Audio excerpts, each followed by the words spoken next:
have two incredible guests with us here this evening, so without further delay, would you please join me in giving an incredibly warm welcome to Chief Standing Bear of the Osage Nation and co-writer and director Martin Scorsese.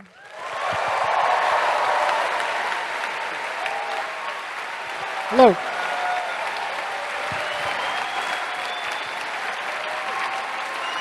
Thank you. Will you let me sit here? Hey, thank you. Thank you. Thank you. Whew. Well. Got a full house in here tonight. So I thought we might just speak very briefly about the book. David Grann's novel is, like your film, very epic in scale, but it takes quite a different structure to the film. In this film, you really center the Osage Nation and the people who mean to do them harm. So I'm wondering if you could tell us a little about how you and Eric Roth decided to approach the story structure of the film. Well, a lot of it has to do with, of course, David Grann's book is non-fiction, and it has the point of view of the Bureau of Investigation at that time, it later became the FBI, coming in to solve these crimes, so to speak. But as Eric and I were working on the script, I had difficulty in a number of things. One of which, the shadow of the American Western, which for me ended with Peckinpah's Wild Bunch, and then has become something else. But primarily, I found that I was more interested, ultimately, in what was happening on the ground. In other words, in the nonfiction book, which is quite extraordinary, it's coming from the outside in. And Leo DiCaprio was to play Tom Waite. And we were trying to find ways to make that very interesting because Tom Waite was a very straight-laced, very powerful, just as you see him here portrayed by Jesse Plemons. And ultimately, spending time with the Osage in Pawhuska and in Grey Horse, we learned that certain characters in the film, the characters played by Leo and Lily, Ernest and Molly, were very, very much in love. And ultimately, it was Leo DiCaprio who said, where's the heart of the film?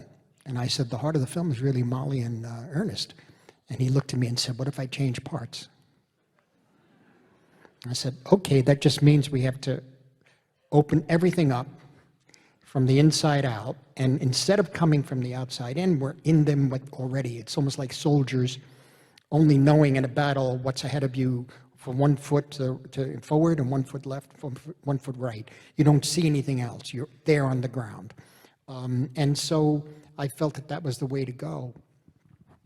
And Chief Standing Bear, for people that are unaware of the shocking history that we see portrayed in tonight's film, what does it mean for the Osage Nation to see this story on screen and to know that this is becoming something that is seen globally? Yes, I can tell you that the overwhelming sentiment is all of our fears that once again we were going to be stereotyped as Native Americans while others tell our story.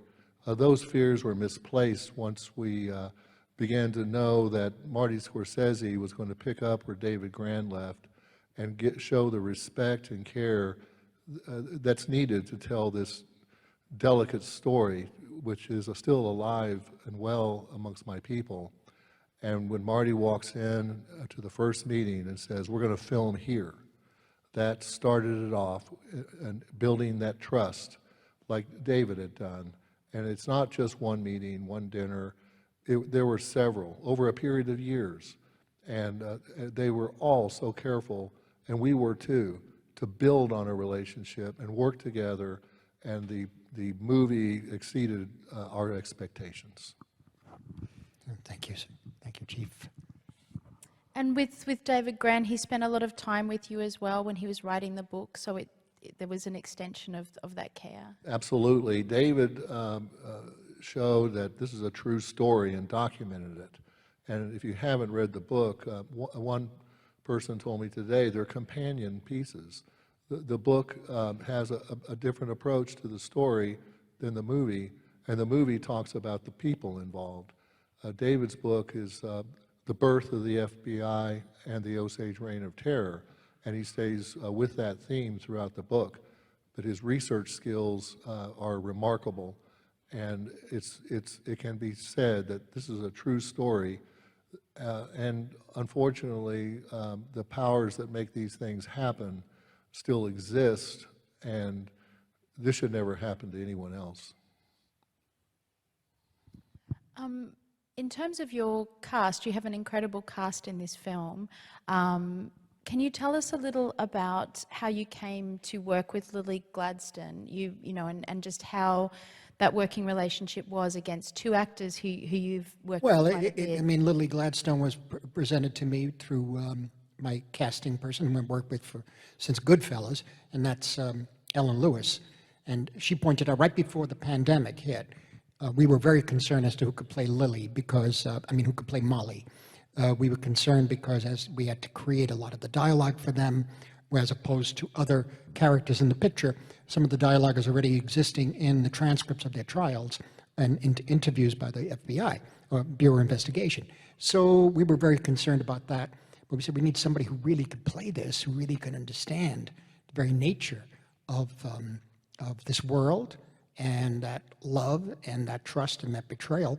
And Ellen told me, I think we're going to be all right, which is code for I think we got the person.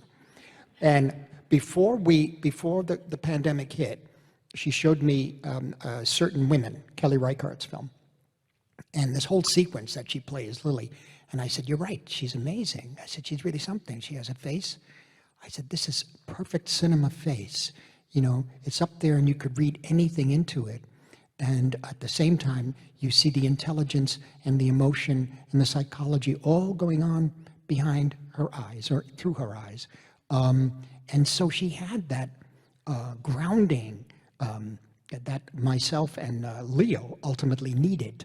And eventually, after the pandemic, I was able to meet her on Zoom because we still couldn't meet. And I was convinced, and Leo and our producers were all concerned. And eventually we had Leo and Lily and myself and Ellen on another Zoom.